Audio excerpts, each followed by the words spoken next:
Welcome into the AZ Wildcats Podcast, or as it's going to be known today, the AZ Pronunciation Podcast.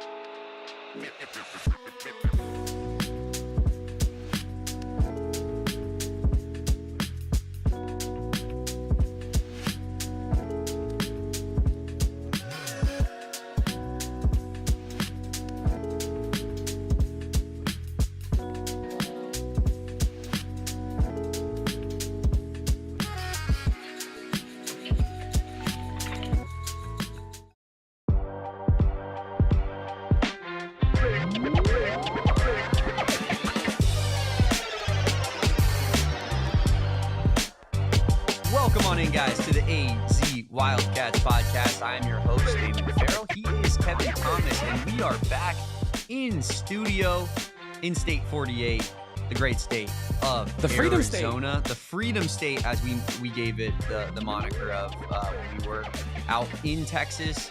Arrived back in Arizona late last night, and just ready, fired up, and very, very well rested, Kevin, on this Thursday afternoon.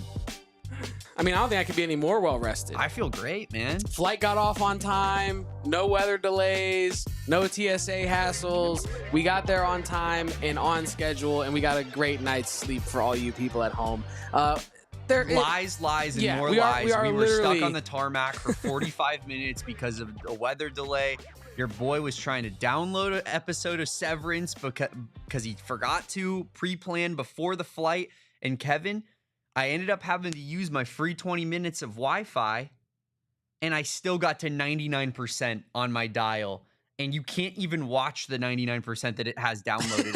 It won't allow you. So I'm just sitting there, and I'm just watching my screen for the entire 45 minutes we're delayed, going, please, God, give me something to watch on this flight. And unfortunately, that didn't happen. But Texas was a success. Texas was a huge success. Shout out to Frisco. Shout out to the traveling Texas back Twinkie. was a disaster. The traveling back was a disaster. I don't know how I feel about the FW, but that's neither here nor there. It was a great time out in Frisco. We had a wonderful time at Big 12 Media Days, plural. The vibes were immaculate the entire time. It was a great time being out there with you, Damon, as well as Totri and Eric, despite their lack of solid choice in alma mater. They have a poor foundation, those two, but they've somehow been able to climb themselves out of it. You know what I mean? It's real pick yourself up by your bootstraps vibes from those two. No, precisely. And we did have the vibes were super high because obviously we were out there at Big 12 Media Day, but partially because we got so many great guests on this here podcast while we were out there. Met up with a lot of cool people within the college football sphere of things. And you might be like, well, we saw all the guests that you guys had. What are you talking about? No, you didn't. We had more guests than you even saw on the show. We got the rest of those interviews coming out today on this here podcast. And then the VODs, the videos on YouTube will be uploaded after for you guys to watch in full. But we got Shehan Jeyarajah. I think I nailed that. Bruce Feldman, I know I nailed that. Rich Rod, even on the show today. Our guy Damon, actually got to link up with Rich Rod. It was a legendary link up. So we have all that and more for you on today's show. Maybe even a former WWE champion, Hall of Famer. Does that do anything for you? Maybe firing up the Wildcats fans everywhere, but I would be remiss, Kevin, to not remind everybody who is here to drop a like on this video, subscribe to the channel if you haven't done so already. But we got a jam-packed show for you today, full of just interviews and content that we got out there in Frisco, Texas at Big 12 Media Day. And we're fired up to be bringing you guys interviews from Rhino Tapa'atoutai, as well as Shehan Jeyarajah, as well as Bruce Feldman, as Kevin said, Rich Rodriguez, and more, Dalton Johnson. So stay tuned for all of those. We're going to start hitting those later here into the show. Ruben Salcido says Brennan deserves a second chance. And I think that here's the thing with that, right? I think that's a good place to start, Kevin. Does he deserve a second chance? It's an interesting question. I mean, there's no denying, even from Brent Brennan himself, last season was as disappointing as possible, right? And he's been wearing that all offseason. You mentioned, on I think it was yesterday's show when speaking to Brent Brennan, it feels crazy that all happened yesterday. like a little bit, doesn't it? Like it feels it's almost, insane. Yeah, it's almost a fever dream. When I got home and I was recapping my day to my girlfriend, I was like, no, that was this morning. Oh, yeah, that was all today. Yeah, that's insane. But continue. Yeah, no, seriously. But I believe, you asked Brent Brennan the question of like to, delve deeper into his previous comment of why it's not Noah's fault, it's Brent's fault, right? Regarding why Fifita had a step back last season. And that's been consistent with the entire messaging of the football program this whole offseason. I'm not going to ever forget that year one. Like that will always stick with me, how disappointing that was, the horrible, horrific vibes of last season. But that being said, he does deserve, now that he's been brought back, to build this program in his own image. And that's what we're seeing, I think, right now. This year, too, is going to go a long way into making that happen. Yeah, and we spoke to a lot of national media experts. We're going to have some of those national media experts, those interviews airing on today's show. But part of what the undercurrent of all of that was all of them telling us, like, hey, it was an awful year last year for Arizona football. No ifs, ands, or buts, no other ways to put that. It was horrendous, the result that Arizona football had last year. Yep.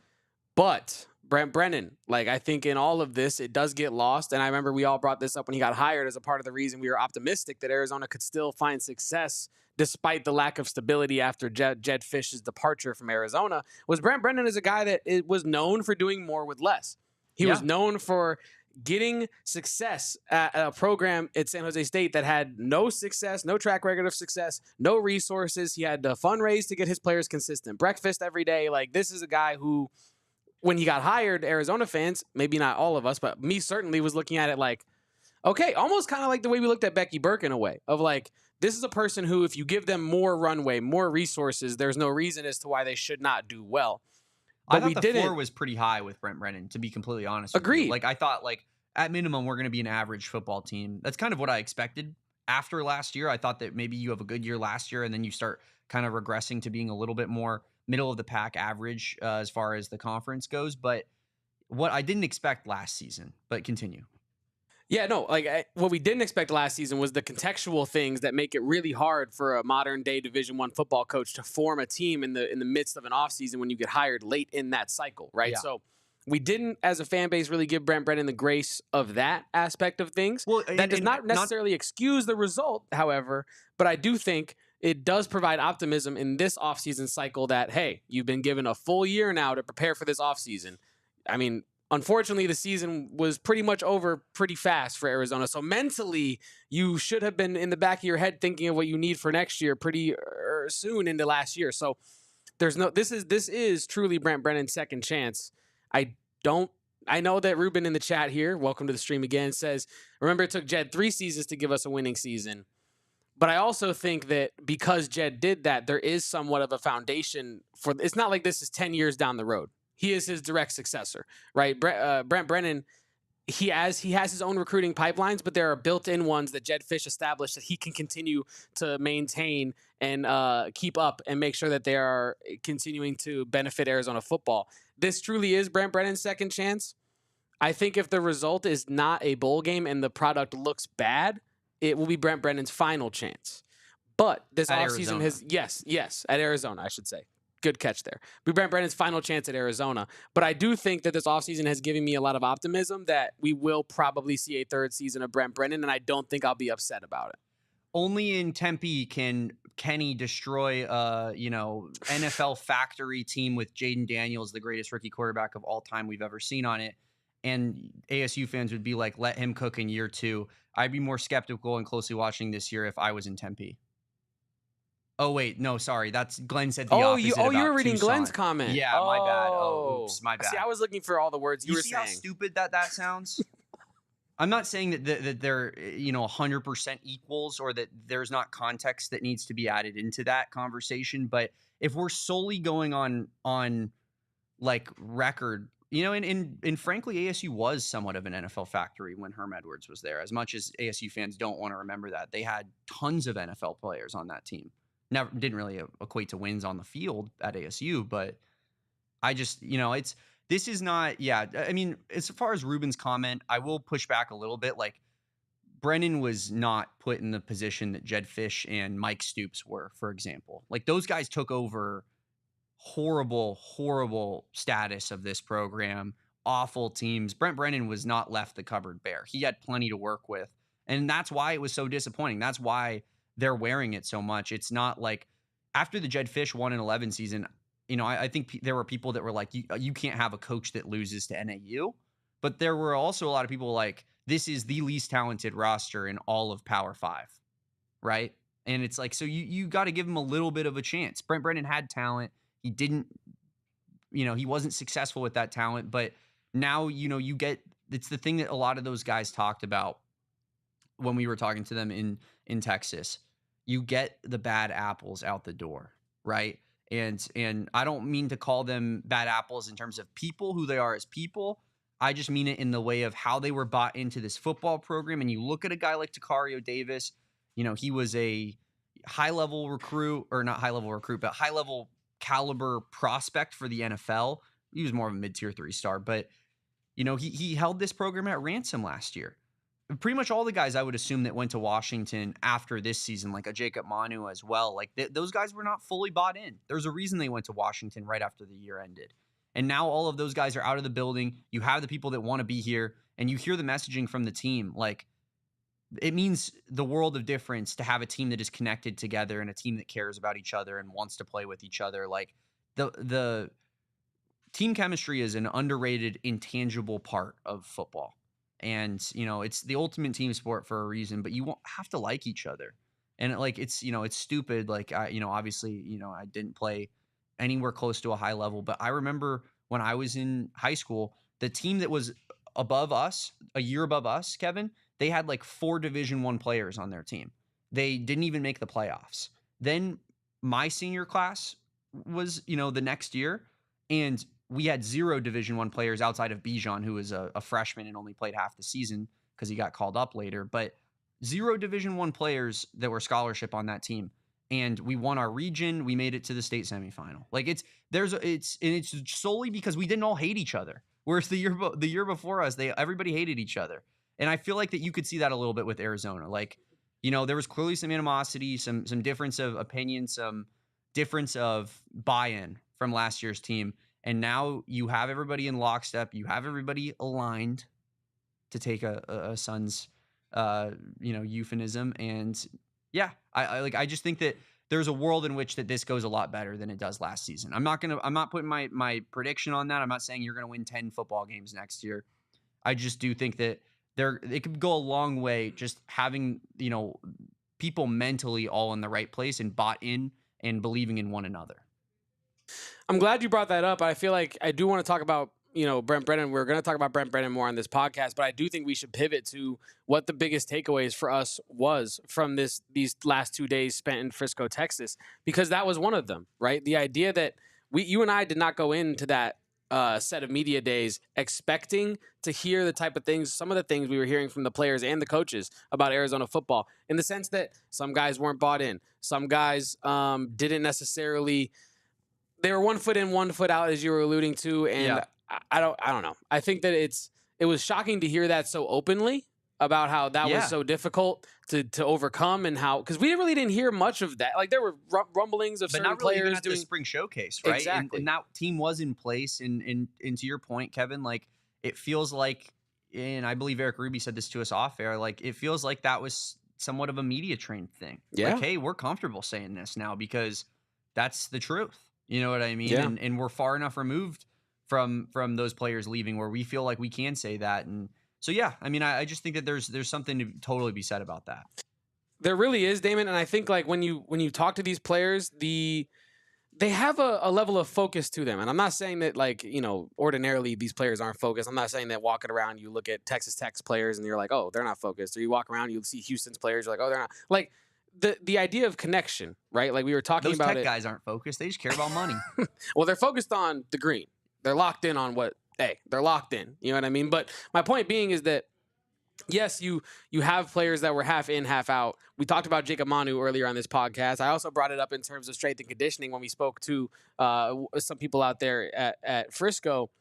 This Arizona football team is focused this year. Last year, it felt like they were just trying to maintain what they had built the season before. And it almost, even to the fans' perspective, there was a level of like pressure there, right? There was a level of like, can they sustain despite all this adversity that they're facing? Mm-hmm. You kind of convince yourself that they can by the time the season rolls around, and then the season happens and you're like, what the hell was that? This year, they feel focused on the result of getting W's game in, game out, and not their reputation. They don't feel focused on like, overcoming this adversity. They're just focused on being the best version of them every game and being competitive in every game. Our guy, Zach Bossy, is here in the chat. Welcome back to the chat, Zach Bossy. He says, Fish is not a good culture guy. Glad he left town. Noted Arizona Wildcat fan, Zach Bossy. And, totally doesn't have a purple, little symbol there as his profile picture because he's a Washington fan.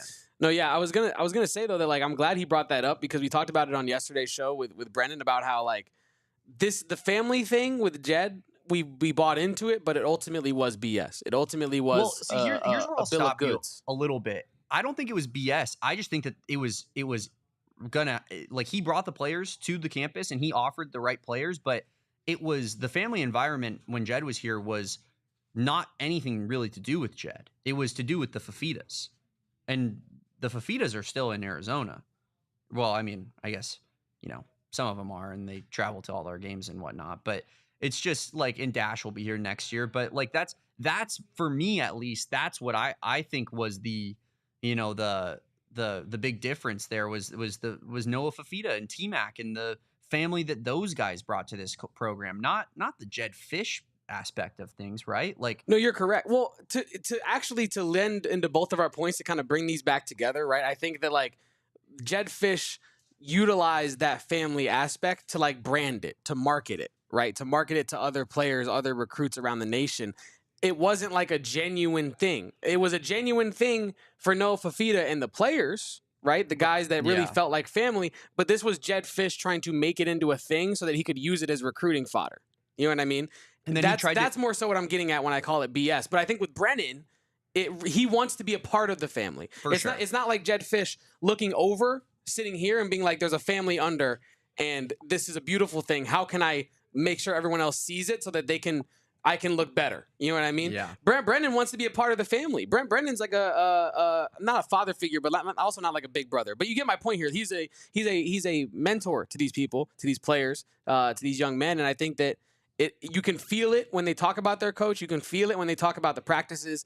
There really is a connection there, and they really do feel motivated and focused coming into this season. It gives me a lot of optimism. Yeah, I'm so with you, Kevin. And I think that.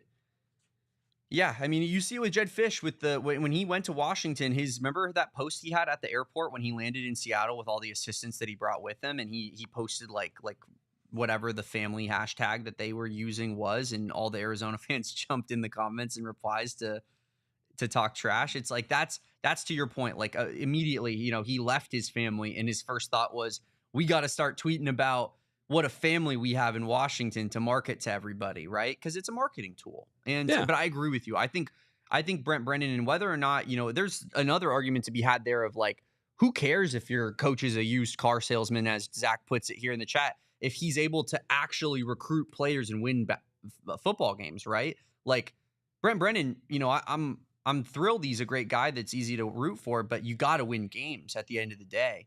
And I think that I will say that like from a player standpoint, you definitely want to fight and root for a coach. You want to fight for a coach, dig deep for a coach that you truly believe in as a person.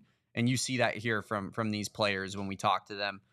Speaking of, Kevin, why don't we just get into it? I thought, Dalton Johnson, regarding the conversation we're having right now, spoke really well to, the idea of this family environment and why he wants to play for Brent Brennan and why he came back to Arizona for another season after going through so much at Arizona. So let's hear what Arizona safety Dalton Johnson has to say. We're not done out here in Frisco. We got our guy Dalton Johnson sitting on set. Second appearance for the man. How are we feeling about this second appearance? I'm excited to be back. I think it's my second time doing a podcast. So, I like it. I love it. I'm glad to be with y'all guys. Glad to be here. Absolutely. I mean, you obviously last year we talked about it when we had you on at the spring showcase. You had to move the linebacker because this team needed you there. And you know, obviously last season didn't go the way that Arizona fans and obviously the players wanted it to. What are you guys looking at doing differently in 2025? Yeah, I think our focus this offseason was weeding out guys that were half in, half out. You know, get those guys out of there, and if you're still not bought in, then you'll see that. But yeah, definitely taking the guys that are bought into this program and what it takes to win. And that's been our main focus this offseason. And I think we're definitely bringing a new team to the 2025 season. You guys feel like you're in lockstep then? Yeah, I feel so. Yeah. Sorry, I wanted to ask about that. The overall culture in that locker room. Brent Brennan has talked about it over literally since the course of him getting hired. Right? If you don't want to be here, we don't want you here. It feels like talking to all of you players and the coaches, everybody is locked in on the same page. You're saying everybody's in lockstep. But are they in lockstep on having a chip on their shoulder? Are we in lockstep on wanting to compete for a big? What exactly is everyone on the same page about in your eyes? Nah, it's definitely the Big 12 championship. That's the expectation. And it's do or bust, to be honest, if you get a championship or not. And I feel like our point right now is we have that bond, and we always talk about that bond. And now it's about being more than a great friend, but a great teammate. And so that's what we've been implementing this offseason. And I think the leaders on the team are definitely building that. We talked to Traden Stukes earlier, and I believe you two are the only two guys that have been around since Kevin Sumlin was still at Arizona. So I guess you're Unk too. I mean, I'm only 22, but I have been here a while. So yeah, I'll take that Unk status. What's been the vibe change from experiencing Sumlin to Fish to now Brent Brennan? Like, I guess what about each one of those coaches have you experienced? Yeah, honestly, getting recruited by the Sumlin coaching staff, Coach Springer, I think he's with the LA Rams special teams coordinator. I think he's with the Patriots right now. Yeah, he is their special teams coordinator. He really got me here, and then I think maybe a month or so before coming here, Coach Sumlin got fired, and so then I had the Coach Fish staff, and then Coach Cecil was safety coach. Chopped it up with him before coming out, like a week before, but just going from three different staffs and to starting with Fish's staff, really, he did a lot of great things and obviously turned the program around 111, 5-7 to 10-3. And then, he made his decision to go to Washington and brought in Coach Brennan and his staff. I feel like you just have all these different great minds going on. And honestly, it's been rough, but I am also blessed to, be able to be around such great coaches and men. And you describe it there, like it has been rough at points. We described Traden Stukes' career as a roller coaster in his eyes. I think you had opportunities to get out of Arizona multiple times, right? And we talked about it when we first spoke to you. You chose Arizona and why you chose Arizona. But I'm more interested today in why you believe in Brent Brennan. Now, I'm not saying that because I don't, but we asked Trey Smith earlier why he believes in Brent Brennan. So why do you buy what Brent Brennan is selling? Yeah, I feel like it's more so just not just the football part, but just like even outside of football, just how welcoming he is, and that family aspect he does have. I think on the first day, he made it very clear that his door will never be closed in his office, and I love that. Even if I just poke my head in there and steal some candy, it is just a good vibe, to be honest. But I do, believe in him as a football coach and the staff he has created.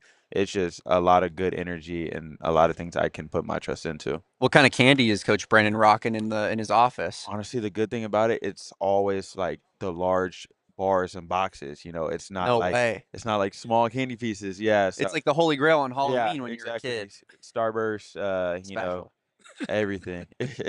That's truly dreams are made of. That is truly what dreams are made of. Dalton, obviously we talk about your tenure at Arizona, going through all of those different moments. Does that taste of having that success of that Alamo Bowl season, and then having to deal with last season and the disappointment that came with that, does that almost drive you to want to be great again in 2025? Because what that taste feels like of success. You also know what the failure feels like. Yeah, definitely. I think my high school record was like 54-4, and then coming to 111 and 5-7 season, you know, it was like you finally get it with that Alamo Bowl season, 10-3, and then last year happens, and it's just like we have to go and get it again. You know, we have no other choice, and especially this being my last year, you know, I'm gonna do everything it takes to, you know, bring the guys with me, and you know, let's go get it done.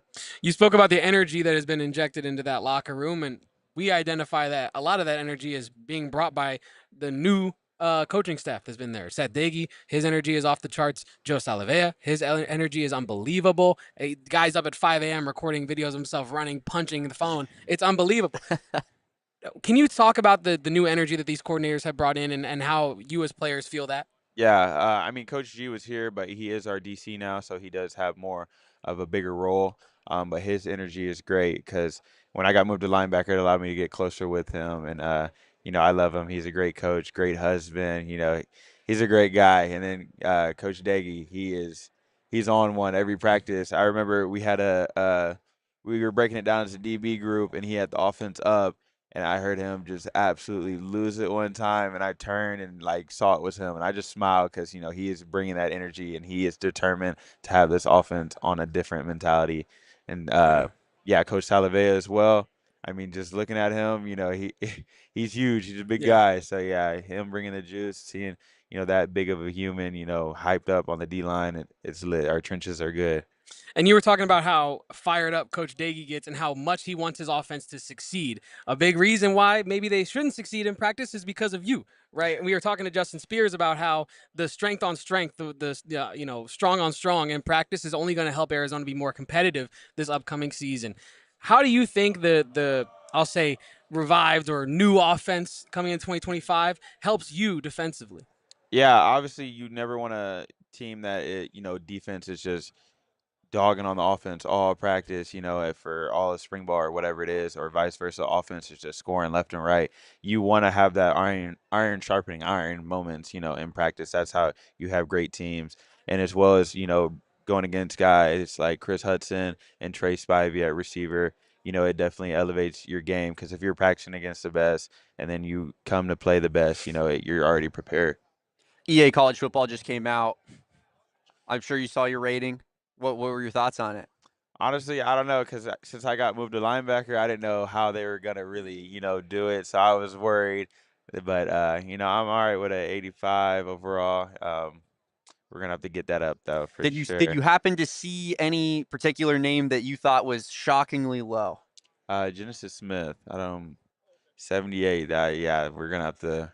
He has a chip on his shoulder. He's gonna get that. We've been asking that question, fishing for that exact answer for every person that we've talked to, because the second they released the ratings, me and Kevin were like, 78 for Genesis Smith. Yeah. Are you guys crazy? And I'm glad that the team certainly feels the exact same way. But you know, Dalton, obviously you're from Texas. You're a Texas guy. You got to come out here, represent Arizona in your state. I'm sure that was an awesome moment for you. So we appreciate you taking the time. Second appearance on the AZ Wildcats podcast, and we'll have to talk to you again, man. Yeah, I hope to be back. We appreciate it.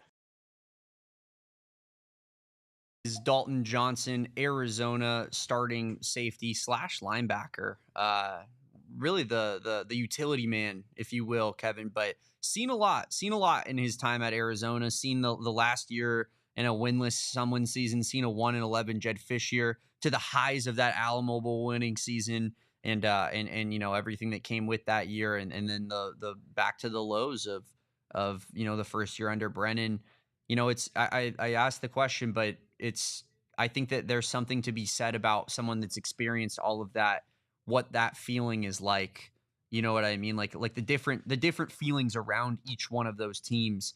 And it feels like, when talking to Dalton Johnson, that he believes that this team is more on the lines of that Alamo Bowl season team than it is on those really, really past disappointing teams. Not that Arizona's going to win 10 games, but that, you know, this is just a team that is more competitive than a lot of the teams that Dalton Johnson has unfortunately had to play on.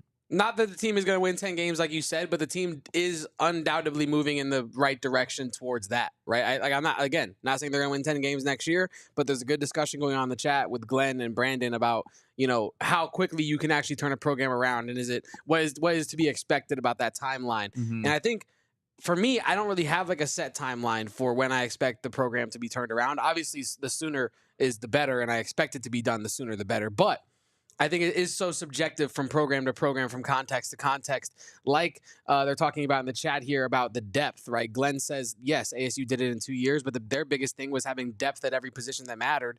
And last year, that was a huge problem for Arizona, as he alludes to in this comment. We had injuries at a ton of crucial defensive positions all the way down the depth chart to the point where you had to start pulling guys from the secondary down to the linebacker slot of the defense. And I think with the recruiting class coming in, you do have depth at those positions. You do have depth at the defensive back room now as well.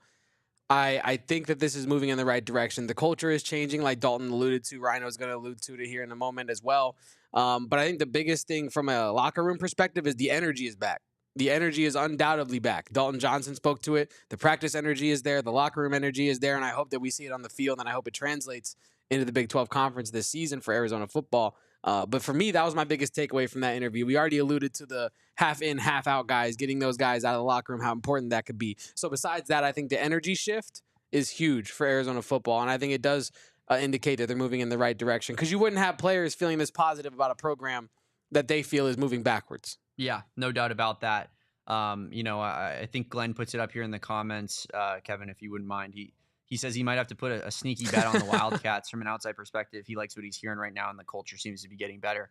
You know, Glenn, you're not alone, because, we have Eric Ruby and Anthony Totri right next to us listening to all these interviews. And I think that both of those guys felt the exact same way. Not to say that, Arizona is going to be Arizona State caliber next season, but just to say that, things could be looking up for the Arizona Wildcats, because it seems as though, as you mentioned, Glenn, like the vibes are just on an entirely different level right now. And I think that any Arizona State fan that is truly being honest with themselves would, put away the trolling and the laughter, and like truly come to see that like this is a program that is maybe not, on the level of what maybe we all believed was possible as Wildcats fans with Jed Fish, but just that it's not the embarrassment that it was in 2024. And, they have to prove that on the football field.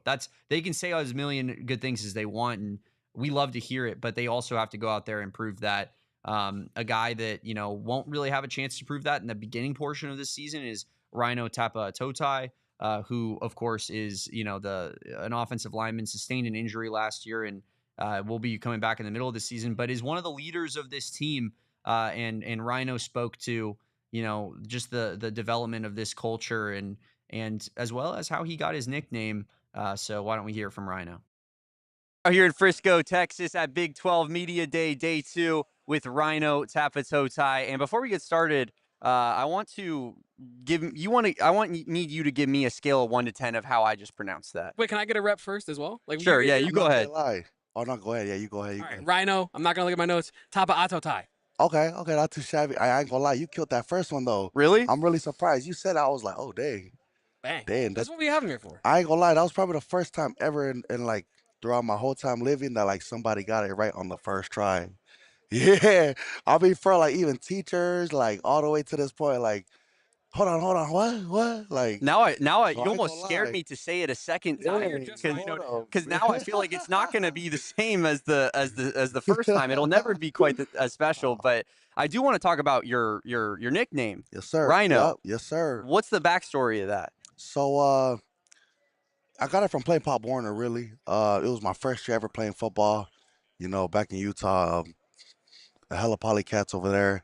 Not even that, but my coach gave us a nickname for all the bigs, right? We had Big Mike, we had Big Dog, we had video games. Yeah, it was a lot. It was a lot, and then it came down to me, and then he named me Rhino, and then ever since then it stuck with me because I played Pop Warner, same one.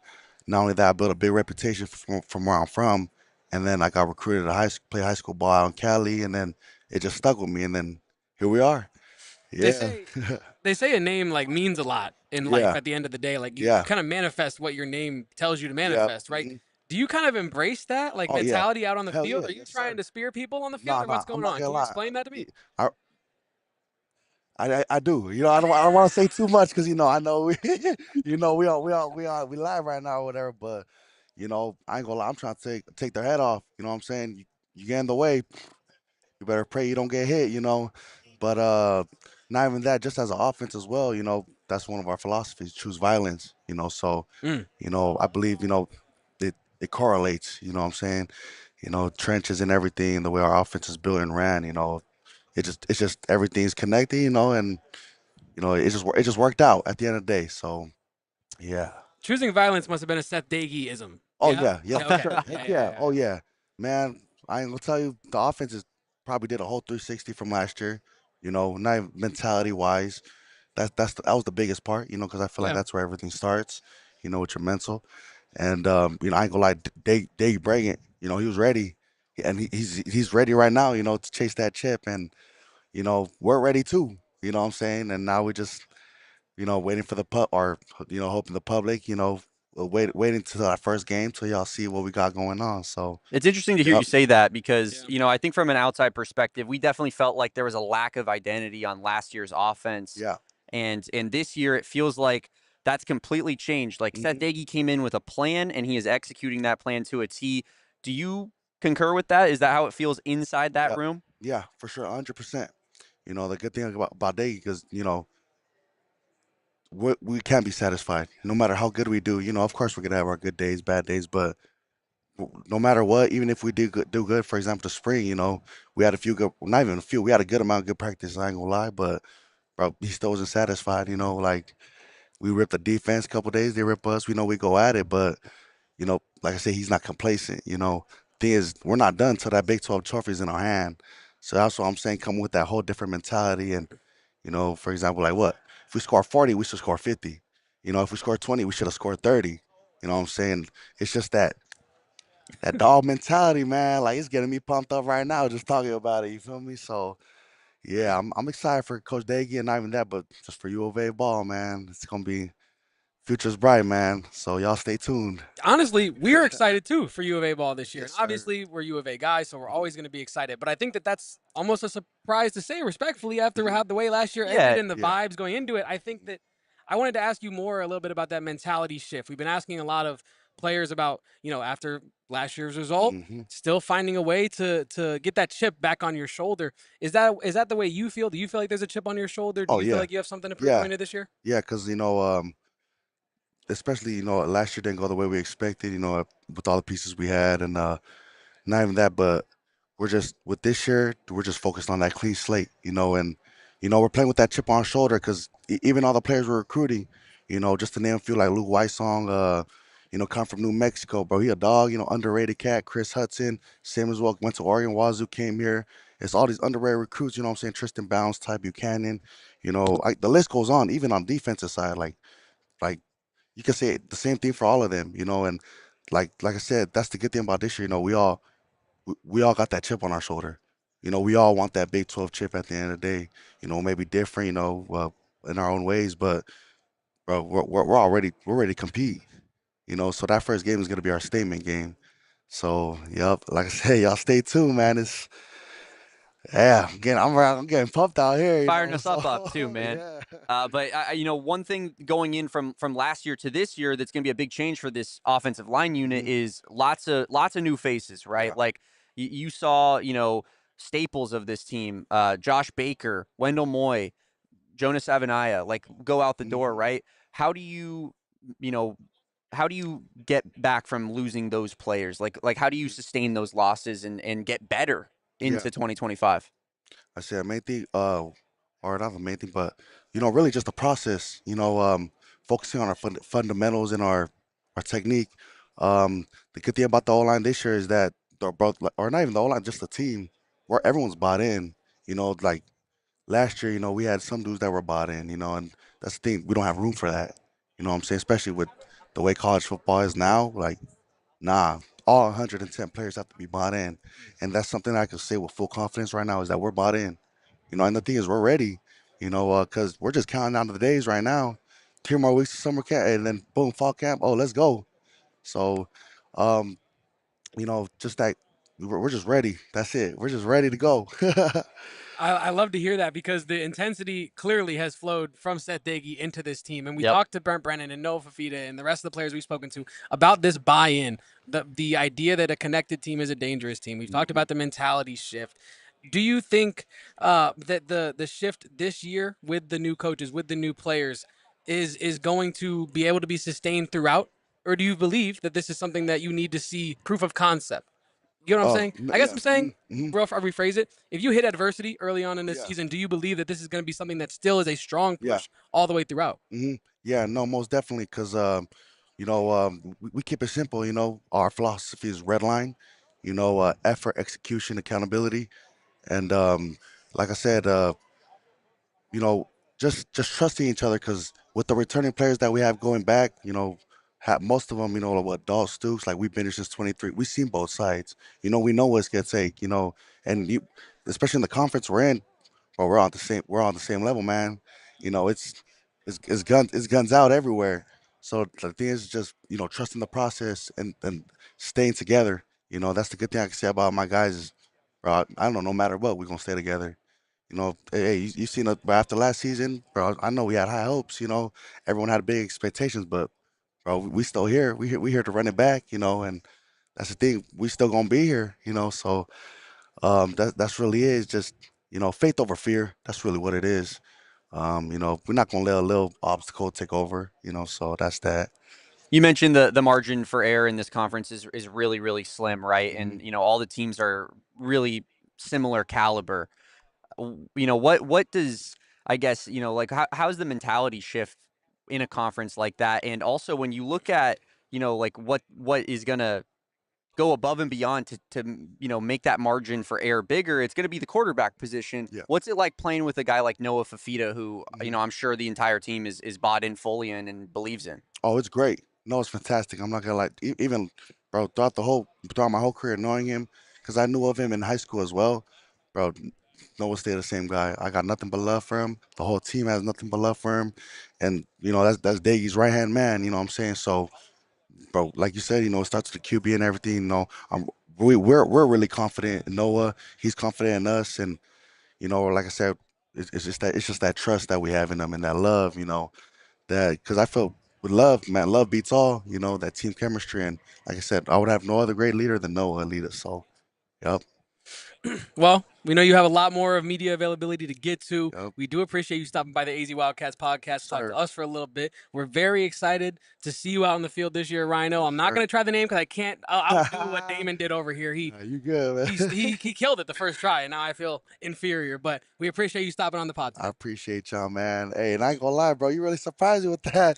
I was really shook. Like, yeah, he really said that. Hold up. I was like, hold up, dang, that's crazy. Because like I said, my whole career, but no one got it right. But no, I appreciate y'all again. Thank y'all again. I'll definitely see y'all back in Tucson. Absolutely, man. Yep. We'll have to have you on again next time. Appreciate y'all, man. Thank you. Appreciate you, brother. Yes, sir. Big mitt right there.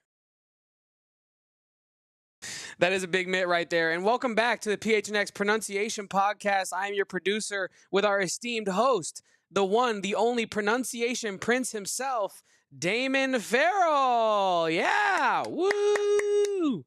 Damon, do you have anyone you'd like to thank? The Academy, possibly Dennis, possibly your mother? I'd like to thank Rhino Tapa'atoutai because, he was the one that made me feel so heartwarmed, right, by my pronunciation of his last name. And yeah, man, that's special stuff for him at the end to bring it up again. Was where I was like, man, that's me and my guy right there. But I think that that's a guy who he's put on some weight, man. He looks huge out there, but he looks fit though. He does look fit, and he's had he's been injured, as I said, but he's had a lot of experience growing and preparing around really high caliber offensive linemen. Josh Baker, 3-year starter at center. You got Jonas Savanaya, who second round pick last year, Jordan Morgan, first round pick 2 years ago. And he's mentioned those guys as players that have helped, get him to this point in life where he knows how to prepare and knows how to be a professional. Right. And it sucks that he can't play the entire season, But I think it goes to show what a leader he truly is, that he is going to be out half the year. And they still said, hey, Rhino, you're getting on this plane with us to come represent this university at Big 12 Media Day. And hopefully when he comes back this season, he's able to just step in and just hit the ground running. No, yeah, and I think part of the reason why you pick a guy like Rhino to come with you to media day is because he gives the answers that he gave, the thoughtful, open answers that he did give. I see you've actually now seen Sam Albert's comment that says, but pronouncing Karchenkov is a hard no. That was so 3 weeks ago, Sam. That was the old Damon. I've turned a new leaf in life. Ivan Karchenkov. Bang! I mean, it's like I'll give you a little bit of a Russian accent when I get into it too these days. That's the thing. It was tough for me for 2 days. I was in my own head about it. And now I'm back, Kevin. That's just what the Prince of Pronunciation does. That's Prince of Pronunciation game right there. But no, Rhino was incredibly thoughtful and open with his answers. And I think that, Dalton mentioned something similar in his of just the overall culture shift and how much it is felt in the locker room. I don't think that we can talk about that enough, right? Because I don't think we talked about it at all going into last year of what is the dynamic in this locker room right now. I think that we all assumed that because of the return of Noah Fifita, the return of T-Mac, you bring back Jacob Manu for that last season there. It felt like, we're bringing the band back. We're just running the band back. There's not going to be any culture or chemistry issues, but there clearly was. Yep. And I think, I don't know where to place the credit, I'll say, but it never really got out. I feel like it never really became a thing of are these players just unhappy? You know what I mean? And I think that hearing these players now be so open about it, I believe Brandon Jameson, thank you for tuning in today, said it here in the comments. At least the energy seems good. And that's kind of what we're going off of. We had a 4-win year last year. We're pretty much going off of vibes this offseason, and the vibes are good. And so we have no reason to feel like we're going to have another 4-win season this upcoming year. But I feel like, the energy is good. The culture seems to have shifted. And I hope that it results in W's on the field. My feet are falling asleep over here, and it's really uncomfortable. I don't know what's going on. That's the worst. I mean, when we were in Frisco, I was doing some work while the ASU guys were doing an interview, and I was sitting cross-legged, just like how I'm sitting right now. Not cross-legged, but 1 foot on the ground connected, 1 foot, the leg is crossed over, right? And it fell asleep, and it took me legitimately 10 minutes to get feeling back in my right leg. And I was like, am I ever going to feel normal again? I'm over here hitting the side of my leg. Yeah. I'm just please blood, please circulate. Someone please. Give me a nice leg kick. Give me an inside oblique kick. See if I can feel something. Oh, but yeah, people forget, man. People forget, man. The calf kick, it revolutionized the game. Benson Henderson. That oblique kick, man. John Jones, the oblique kick, and he destroys guys with that. That'll shred your ligaments anyway. That's your daily Joe Kevin Rogan. Does his Joe Rogan UFC announcer impression. People forget, man. Kevin, to be he has fair, a Joe Rogan impression. I dropped a Jamie. Why don't you mind looking that up on I us guess here? So just couple Rogie references on this program. On the AZ Wildcats podcast experience. Yeah, absolutely. But I think, and I mentioned to you this during the interview, Kevin, the thing that really stood out to me was how he talked about the Big 12 conference in the exact same regard that we talk about it as analysts and everybody out at Big 12 Media Day, which is this conference is so wide open. ASU last year wins the conference. They do so while winning 7 one-score football games. And part of that is coaching and Kenny Dillingham being better on the margins than, any other coach in the conference last year. But part of that is a little bit of luck factor. And Arizona wasn't really playing these close games. They were getting blown out in a lot of games. TCU comes to mind. UCF comes to mind. The BYU. Those are games that Arizona wasn't even competitive in. But in general, I think that this conference is a lot more close together in terms of its caliber, top to bottom, than any other major conference in this sport. You pick the worst team in the Big 12 and put them up against the worst team in the SEC. I think that the Big 12 comes out on top there. So that being said, I think that provides belief to these players that we actually can do something pretty special this season. And again, I'll continue to say it. Do I think that that's going to be the result of the season? I don't. But I love to hear that they truly believe that that's something that their team is capable of, because if they didn't believe that, I would be very concerned, right? But it seems as though they truly think the caliber of team in this conference is all so close together. We have a real shot at winning this thing. And we have the quarterback to help us do so. And we have the offensive coordinator to help us do so. Did you hear the way Rhino Tapa'atoutai talked about Seth Dagey, my brother? I did. I truly did. I mean, Seth Dagey, like we joke about it, we say it in jest, I love this man. There truly is an undercurrent of like, but again, he's him. Like Damon has said, like I've said all summer, we have yet to see a single snap of Seth Dagey at Arizona, right? We haven't yet to see a single offensive, play call out of Seth Dagey in the live time at Arizona.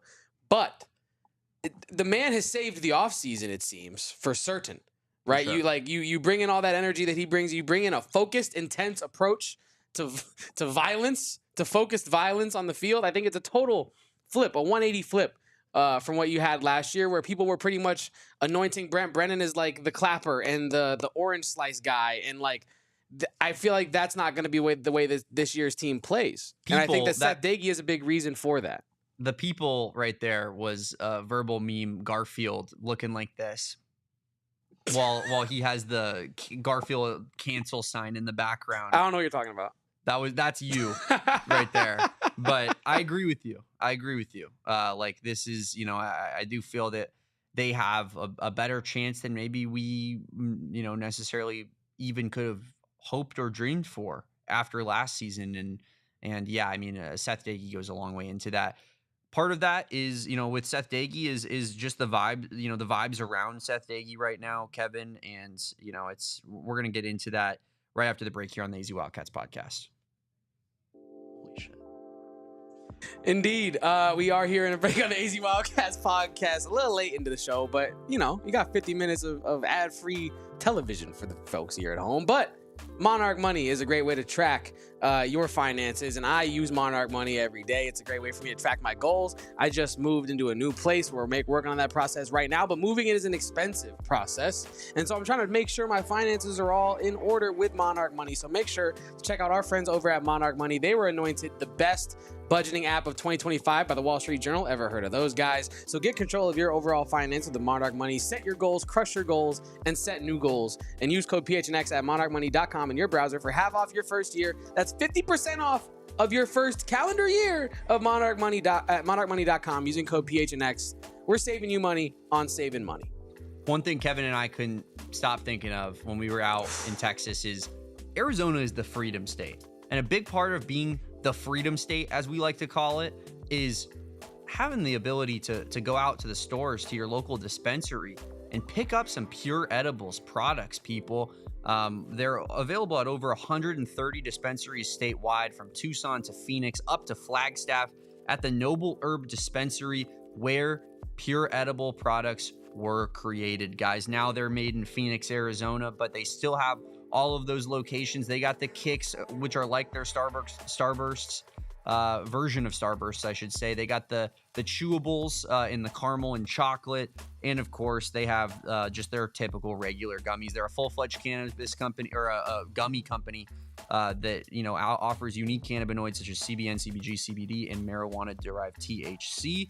And of course, we love to support local. So head on over to any of your local dispensaries, check out Pure Edibles, check out Kicks, and go find yourself some Pure Edibles products from one of the other over 130 dispensaries across Arizona. I think that when we talk to these national experts that we're going to get into here shortly, yes, I think like one of the biggest takeaways I had, and we're alluding to it in this conference, Parity, and why. One thing I was thinking about earlier, and I'll get to what I was going to say in a second, but I wanted to say something else. The Big 12 Parity, you were alluding to the idea of like, we're not saying that Arizona is going to have this dream season, but the idea that Arizona football believes that they could is a huge thing. I was thinking like, yes, we're like, I think it's natural to use ASU as like the measuring stick, right? Because they're right up north, they're your rival. And they won it. They won it, and they did it in year one, and it feels like this 180 turnaround from where they were just a short couple of years ago. A year ago. Yeah, true. Yeah. No, true. But like I think that like you can't bank on Arizona having the dream season. You can't bank on Arizona making history pretty much. But I think that like the why not us attitude is mostly for that locker room. Right? Like, I don't really have, like, a why not us. I guess I kind of do have a why not us, but I don't really expect Arizona to be, like, competing in the top of the conference. You know what I mean? And so I don't really have that why not us attitude, but it really feels like all these players are like, ASU did it last year. They were picked last. Why not us? Yeah. Like, genuinely, why not? Like, tell us a reason as to why that you think that we can't do this, and we're going to tell you why we think we can. And I think that that's an important culture shift for Arizona football. I've alluded to it on this podcast, but the 180 shift from, hey, we're just, happy, like we're happy to won the Alamo Bowl, and we're thinking that our ish don't stink, and we're just going to come into this season. We're happy that Noah and T-Mac are here, and Brent Brennan spent the whole summer, kissing ass and trying to keep people here. That's a quote from him. And so, like, I think that the focus on just simply being competitive this year is going to pay dividends for Arizona football. Now, does it result in a dream season? I don't know, but probably not. But could it? Yeah. Maybe. And I think that giving themselves the chance is half the battle, right? Absolutely. Yeah. And you mentioned the fact that Arizona players they seem in lockstep. They're talking about, winning the Big 12 championship and having that trophy in their hands and whatnot. And meanwhile, in Tempe, they have one good season, and you have Sam Levitt out there at Big 12 Media Day trying to get Waste Management Open tickets for him and his boys. Yeah, I mean, it just makes you think for a second. It's like, is trouble in paradise? Are things going good in Tempe, or is the star power getting to the heads a little bit up there? You know what I mean? I won't really go as far as to bring the Waste Management into things, but I will say this: that like going from, but that's my going thing. from being a you team, give me an inch, I'm taking a mile, brother. Exactly, and I'm going to meet you at the half-mile marker and say that like I don't really care about what he's doing in Waste Management, but I do think that it's interesting, and I'm interested to see how it plays out with him, right, with Sam Levitt next year in this conference with all this hype, yeah, because with the hype, right, we're talking about Arizona, and we're talking about the lack of hype, but ASU was in that same spot last year, no hype, no circumstance, no pomp, anything like that, but now you got Sam Levitt doing interviews like, are you the best quarterback in the country? Are you Heisman? Are you this? Are you that? And I know that Dillingham's whole thing is like selfishness in football is helping your team or something along those lines. So I really do think that that's not going to be a problem. But in the Arizona vacuum of like, how freeing is it for Noah Fifita to not have to answer questions about like, are you the best quarterback in the conference? Are you going to win another Alamo Bowl? Are you going to do this? It's like, how can you be successful this year? Mm-hmm. And I feel like that's a very simple place to be. He said it on the pod yesterday about how like he feels comfortable in that pocket. And I think that we have more national analysts on the end of this show that are going to allude to how being the underdog for Arizona can actually help them. And we're going to get to that after our last and final break here on the AZ Wildcats podcast. I know it was a quick turnaround, but we'll be right back. And Damon, our friends over at Circle K, we're never alone. No. Liverpool's whole thing is you never walk alone. Circle K could say the same exact thing. You never drive, travel, walk, snack, drink alone when you have Circle K in your life. And if you're anywhere in the continental United States, you probably have a Circle K within traveling distance to you. We were in Frisco, and they had a Circle K. I think the address was 3272 something, but I'm getting you halfway there if you're in Frisco, Texas, right? So Circle Ks are everywhere from St. Louis to Frisco to Arizona. So make sure to join the Inner Circle today for free by downloading the Circle K app. And they do have some great promotions going on right now. You can save 25 cents off per gallon on fuel when you buy 3 Coke 20-ounce products. Shout out to Atlanta there. Cookies for $1 each. And if you visit 4 times, you get to save 25 cents off per gallon, which you can stack once a month. So check out Circle K. Join the Inner Circle for free by downloading that Circle K app. Terms and conditions apply at participating locations. Visit CircleK.com for more details. I was out there at Big 12 Media Day, and actually how I found out about that Sam Levitt conversation, I actually simply saw an Oklahoma State Brandon Bills hat, and I said, hell of a hat there, my good sir. And then I got into a full conversation about our favorite partnership over here at PHNX, premium headwear and apparel over at Branded Bills, whether it's a snapback, beanie, fitted, trucker, or even a t-shirt. Branded Bills has the best apparel in the business, custom apparel for your charity, your softball team, your law office, you name it. Or, of course, they got the campus collection that we're so fond of. I got one right behind me right here with the Bear Down logo on it. Beautiful, pristine stuff. I love the rope hats. I wore my Phoenix hat out at Big 12 Media Day. Go check out that content and get a look at how beautiful that guy is. But local company from Mesa, Arizona. We love supporting local, and they love their Arizona Wildcats. So go check out that campus collection. Head on over to brandonbills.com and use code PHNX, or BBPHNX for 15% off your first order. And I say, after this ad read, we just go straight into overtime. Let's do it.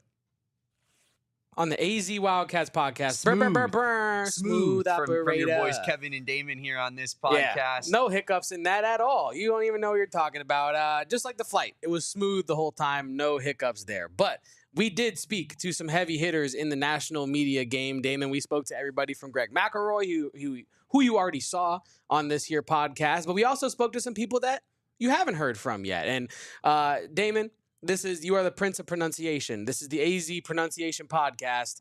Can you intro our first special guest today? Yes, it is Shehan Jeyarajah, of course, of CBS Sports, national college football writer. He's actually the one who broke. We actually learned this after we had him on air, which is through fault of our own, admittedly. We should have just asked Justin Spears because he was the one that told me. Yes, he is the one who broke the billionaire Texas Tech oil money story that has been captivating the college football world. But what does Shehan think about the Arizona Wildcats and Brent Brennan in year 2? You never know who you're going to see out here at Big 12 Media Day. We're joined by Shehan Jeyarajah, national CBS college football writer. And Shehan, you had a great article where you asked one burning question about each Big 12 team leading into the season regarding the University of Arizona. You were wondering whether or not Brent Brennan in year 2 will be able to kind of leave his mark on the program. Well, it's interesting, right? I feel like looking back now with the hindsight that we have, he was kind of given an impossible job. He was kind of asked to be Jedd Fisch in so many ways. And I mean, even at the time, I kind of wondered, well, then why not just promote Brennan Carroll at that time? But I think that, for me, I'm fascinated because he is a coach who obviously has been around. He did a really good job at San Jose State. He did a good job at San Jose State, by the way, when he had less resources than most of the rest of the conference. And I think that he's done a great job at his previous stops of developing identity, having a strong running-based identity, doing a good job with quarterbacks. And I want to see, in 2025, does this look like a cast-off of Jedd Fisch team? Or does it look like a Brent Brennan team? And I think that that's going to say a lot about not just what happens in 2025, but sort of the state of the program going forward. Yeah. One thing that I mentioned on our show that we just did was I feel like they were putting duct tape on the bottom of a boat, patching up hole by hole. And this year it was almost a full reset of we're just going to get a new boat. Yeah, right. And there's something to be said about that. What are the vibes like around the program? Are people more fully bought in rather than, one thing that our guy Justin Spears, who we had on, mentioned was if you almost can't coach the guys who are leaning towards maybe going into the portal, because if you coach them too hard, then they will go into the portal. So it's just a weird dynamic. This team feels like a team that's fully truly bought in now. What do you think the ceiling for this team is? Well, it's really difficult, right, to be in that kind of situation. And there was that core of fantastic players who was here, and Noah Fifita is kind of the last guy that's left at this point. And I think that he understands, look, I want to rehab my value here. I want to have a chance to obviously have a special career at Arizona. But like you said, I mean, they were kind of living in the past in some ways, right? They were trying to, the analogy of they were trying to hold on to water by grasping it, and you got to just cup it at a certain point, right? And so I do think that this roster is more of a Brent Brennan roster. A player that I love coming in from my home state of Texas is Ishmael Mahdi, the running back. I just think that they're going to be a more versatile team. You saw so many moments last year where it just felt like the plan was, Tetsuya McMillan is down there somewhere, right? Let's just figure something out. Noah Fifita run around, try to make something happen. And defensively, it just felt like it was a mixed bag, right? A lot of talent back there. But again, like you said, so many of the leaders from that team, Jacob Manu, Takario Davis, ended up leaving. And so you're just put in such a tough position. So I think that the vibes that I've heard early, and I'm excited to get a chance to talk to everybody tomorrow as well, but is this is a program that's trying to be itself now, right? This is a program that's on, kind of living in the now, living in the moment. And I think that, look, it's easy to see why players would buy into Brent Brennan. I mean, he's a really personable guy. He's a really caring guy. I mean, it struck me even last year. Something for me was the way that the Polynesian players embraced him last year, and the way that he really tried to integrate himself. That is just something that you can't guarantee with a head coach who's an older guy, frankly. And so I think that he's done a great job of trying to rise to that moment. And also I think that he's done a great job of understanding, hey, a lot of the stuff that we tried last year in staffing and roster did not work. And we just got to cut it and run. Yeah, that's my favorite thing has been just hearing them feeling like they're wearing it all off season long of last year was just straight up not good enough. And next year has to be a a complete flip on its head of what last season was. Yeah, and you kind of spoke earlier about how year one, his job was pretty much, hey, come be Jed Fish. Come just continue this track record that you started the season before when you went to that Alamo Bowl, right?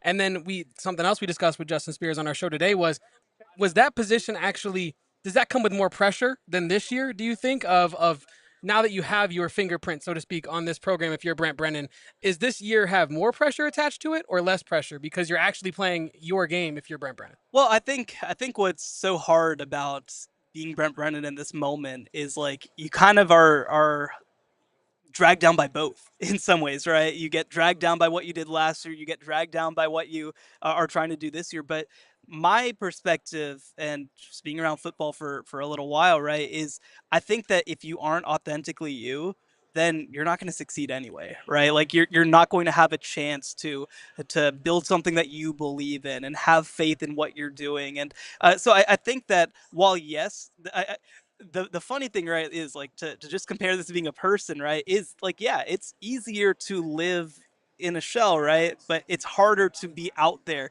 But you can't actually live as yourself until you're out there, right? And so I think that it's almost an impossible question to answer, but it's one that I think eventually you just have to take that step. Yeah, it'd be like wearing a normal, regular black suit Hey, for Big 12 Media Day. I gotta say, growing up, I was the boring dresser in my family. Wow. My dad goes even harder than I do, and I just had to realize, hey, you know what?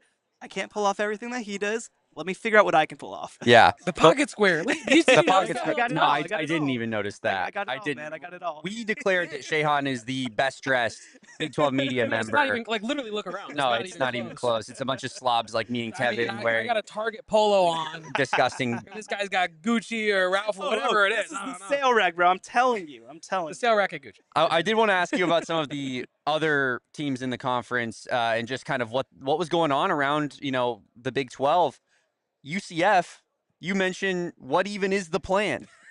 So I'll ask you, what is the plan? Yeah, I mean, it's fascinating, right? I got a chance to talk to Scott Frost this morning during his rotation. And I mean, like, he was even kind of like, it was very weird just showing up and only having half a roster, right? Like he hadn't coached modern college football like this because, he was let go in 2021, right? And so it's such a new world for him. It's such a new experience for him. And so, no, I mean, I don't know. Like when you look at Scott Frost teams of the past, especially at UCF, you are looking at a roster and an organization that emphasizes speed, that emphasizes decisiveness.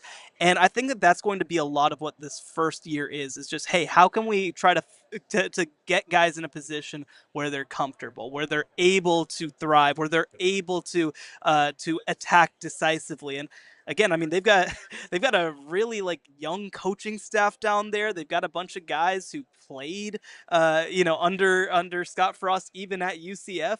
Like it's going to be a little bit of an uphill climb in year one, but I'm fascinated to see kind of the reasons for their investment in him. Yeah, another team that I think that is somewhat of a wild card in this conference is Utah, and I saw that you're higher on Utah going into this year than obviously the very, very disappointing 2024 season that they had last year. But what is it about this Utah team that you think could see them rise more towards the top like they were in the Pac-12 for so many years? Yeah, well, and I will say I've been looking at odds, and Utah's among the favorites. I was a little surprised by that. I don't think that's been the general consensus from people who cover the league. But for me, here's the thing, right? They were picked first place in their conference each of the past 2 years, and because of quarterback injuries, their offense is ranked among the worst in all of college football, not just in the Big 12, but in all of college football. Well, they've got an offensive system led by Jason Beck that just fundamentally will not be that. They are going to run a lot more sort of option stuff. They're going to have a running quarterback in Devin Dampier. This was the only offense in the country last year that had 2,000-yard rushers at New Mexico. And so the floor just rises so much when you've got an offense like that in a situation like that. So, look, I mean, I think that the downsides are still there. I'm concerned a little bit about Devin Dampier's ability to pass at a Big 12 level. But, we know for certain they are going to be able to run the ball, especially with their great offensive line and tackles that I think might be the best in college football. And so that just gives them more of an opportunity to at least be competitive in games. You know, one more team where we're going through here.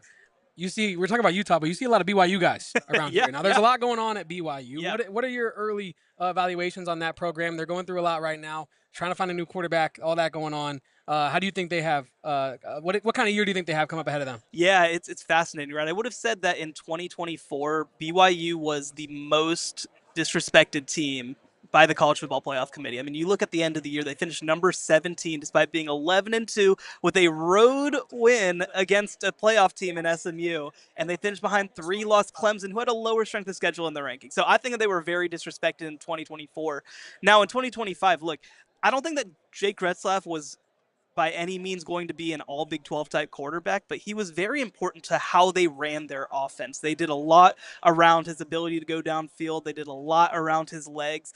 And I don't know if they're going to be able to replicate that. They don't have a quarterback on campus who played snaps in 2024. They have 2 guys who played some snaps in 23, but at Utah State and Western Michigan. They've got 2 freshmen as well coming on campus. I just don't, again, I talk about the idea of floor raisers. That's a floor lower to me, right? And I still think that their defense will be one of the best in the conference. So, I mean, again, they should still be in the conversation. But when I compare all these teams at the top, right, the teams that I consider to be in that top group, the differentiator so many times is what is the explosive element of this offense. For Arizona State, it was Cam Skattebo, right? In previous years, we've seen great running backs or quarterbacks come through. I don't see that aspect for BYU right now, and that makes it really hard for me to see them as a contender. Yeah, absolutely. And then you look at a team like Baylor, who, their whole team is going to be predicated off of explosiveness and having a quarterback and a running back duo that is up there with the elites of college football. But we'll get you out of here on this. Arizona State, obviously our big rivals. We got these guys over here who cover the team for our company over here at PHNX Sports. But I want you to tell me why are they going to have a disappointing season this year? Please talk me off the ledge. Well, I will say I did the interview with the ASU folks last year, and then they bounced back. True. Maybe this time me doing it with the Arizona folks will help y'all out. So I do think that probably the biggest question for them is just going to be replicating what they did defensively last year. Again, they were so good situationally, but again, will they be able to rise that occasion again? I mean, they bring back a lot of talented pieces on the defensive side, but this was a unit, especially against the pass, that was in the 80s nationally. And offensively, they don't have the safety valve of Cam Skattebo anymore. And they've got some guys who I really like, so don't get me wrong, I still think they're going to be very good. But I do think that when you lose a player like that who adds such a component to your team, there's just no guarantee that you're going to be able to survive close games the way that you did in a year prior. Yeah, absolutely. He is Shehan Jeyarajah. We appreciate you, man, for taking the time with us. You can follow his work at cbssports.com, national college football writer over there. Appreciate you for taking the time. Thank you so much for having me. Thank you so much to Shehan Jeyarajah for popping on our podcast out there at Big 12 Media Day. 8.5 out of 10, you say? We're getting there. Okay, we're getting there. 8.5 out of 10. Damon the pronunciation, says, I'm saying. Yeah, no, definitely. The guest spot was a 10 out of 10 out of Shehan, and the suit game was a 10 out of 10. 11. I mean, off the charts. Only guy who might have been stunting harder than him is our guy Genesis Smith. I guess Shehan's dad also stunts pretty hard. He said in that interview there as well. So shout out to him. He was a great guy to meet out there at Big 12 Media Day. Very nice, very accompanying to what we had to do here at the AZ Wildcats podcast. But he was not the only national media member that we spoke to that you have yet to see. We also spoke to Bruce Feldman, and here's what Bruce Feldman had to say about the Arizona Wildcats entering 2025. Live out here in Frisco, Texas at Big 12 Media Day, here with national college football reporter Bruce Feldman of The Athletic of Fox. Bruce, how are we doing today? We're doing good. Good to see you guys. Yeah, good to see you as well. Arizona, obviously, last season, very disappointing year, one of the more disappointing years in all of college football landscape. How do you think that they can change things from year 1 to year 2 of Brent Brennan? I think it's tough because you go from a double-digit win season to 4-8 last year, and you had a lot of really good players back, but there's still guys with a bunch of experience. Very interested to see how Seth Dagey does as the new offense coordinator. Old air raid guy. I think he's really sharp. I know they're recruiting pretty well. Yeah. I do think this is like, can you get it to be a bounce back year? Not necessarily a bounce back to double digits, but a bounce back to at least a winning record. And Brent obviously did a really good job at San Jose State. So it's not like a first-time head coach where you're like, okay, is he in over his head? I just think it was a really kind of awkward dynamic last year with the momentum they had, and then it just felt like the bottom dropped out. But you still have a bunch of guys who were part of that, the rebuild under Fish. They're still there. Obviously, starting with the quarterback. So I'm interested to see how do they bounce back. Speaking of that quarterback, Noah Fifita, I think a lot of people had high expectations for him last year, and it feels like that has kind of gone quiet. What's somewhat more of the national perspective on Noah Fifita? I think part of why it's gone quiet is because you have a top 10 pick who now is in the NFL, and he was his go-to guy from the time they were in like 8th grade, right? So I thought when Noah came in 2023, you saw a guy who played with a ton of confidence and just seemed like he was unflappable. And just the confidence piece was, I think, so big. And some of that was because of the system, but I think a lot of it was because he was out there with his best friend and his guy, and he was going to give him chances. Last year, for a variety of reasons, and I felt like the system was much different. You had Dino in there. It was some kind of hybrid of his and what we don't know. Doing. We still don't know, actually. Yeah, and I don't know if anybody wants the post-mortem of that.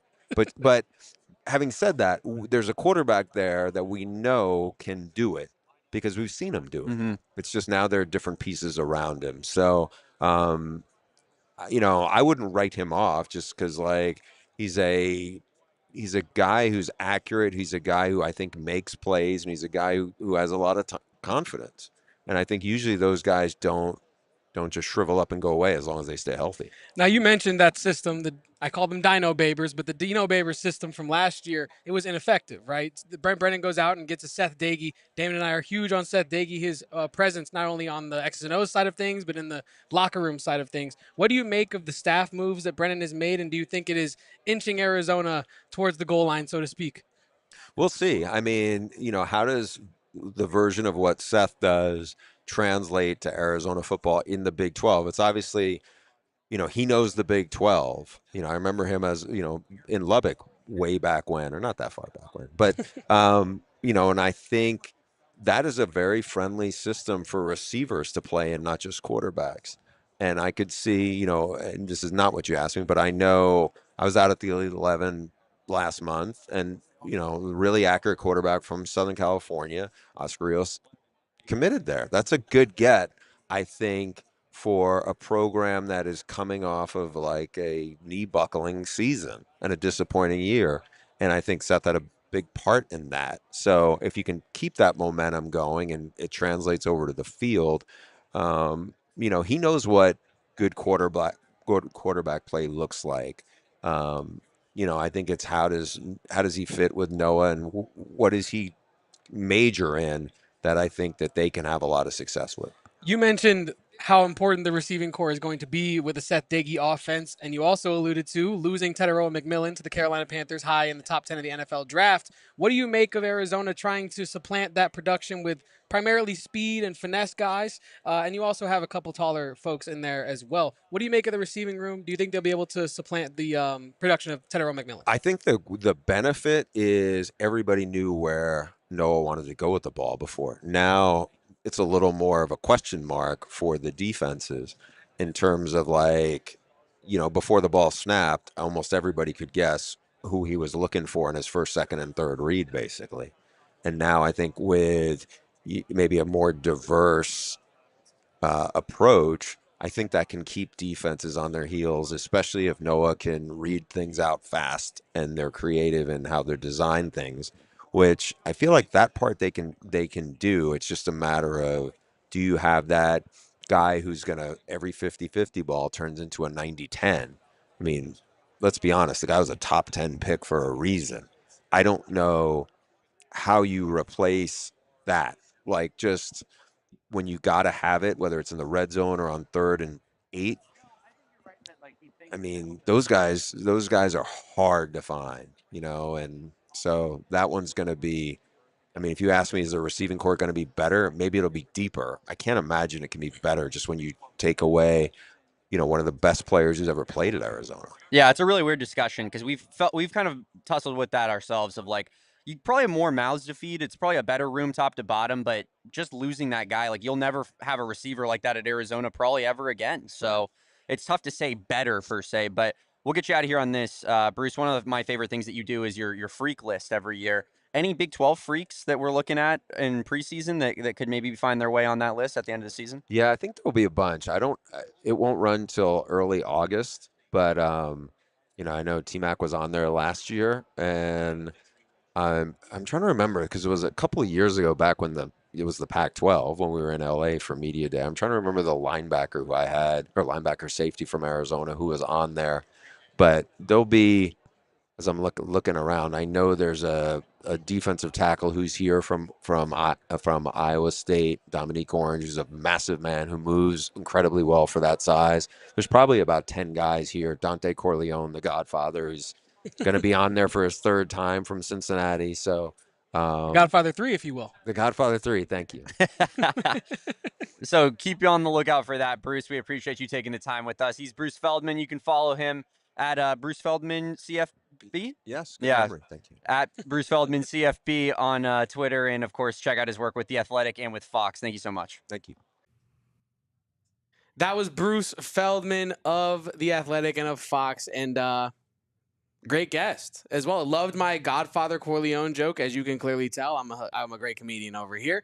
But Damon, infectious energy from our guy Bruce Feldman. I do shout out Bruce Feldman for hanging out with us. I think he was going through it a little bit. I think he was a little under the weather, and also I believe it was also the end of the day. Yes. And so I think this was probably appearance number 105 for Bruce Feldman talking about Big 12 football. It was great stuff, and we truly appreciate him. And under all that umbrella, under all the context we just outlined, we appreciate him even taking the time to give us 8 minutes on the Arizona Wildcats. Yeah, Damon, we will break down all of this national analyst analysis from the analysts tomorrow on our show, as well as another very special guest for you Arizona Wildcat fans at home.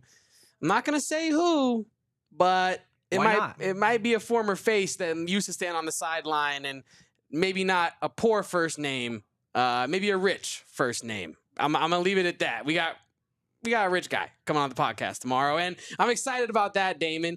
But also, if you're still not confident in this Arizona Wildcats squad, I got one last thing in my bag to try to pull out. We even got Glenn put in bets on the Arizona Wildcats. But if you don't want to do it at home, I got a WWE Hall of Famer that might just convince you. Ted McMillan may no longer be on the squad, but we got weapons galore. We got so many Wildcats that are going to emerge that you may not have seen coming. I'm telling you, y'all sleeping on those Arizona Wildcats, but you just wait. You wait until that first kickoff. We gonna have some new believers. That's right. New believers in Tucson. That's right. A lot of momentum. Believe that. A lot of forward momentum. Genesis Smith. Yes. Trayden Stukes. Yeah. Trey Smith. Yeah. Brent Brennan. Yeah. Joe Salavea. Seth Daggy. Danny Gonzalez. Those names do anything for you at home? Anything. My favorite part is the anything at the end, because it's almost as if he's like begging you to come, please believe. Please. Anything.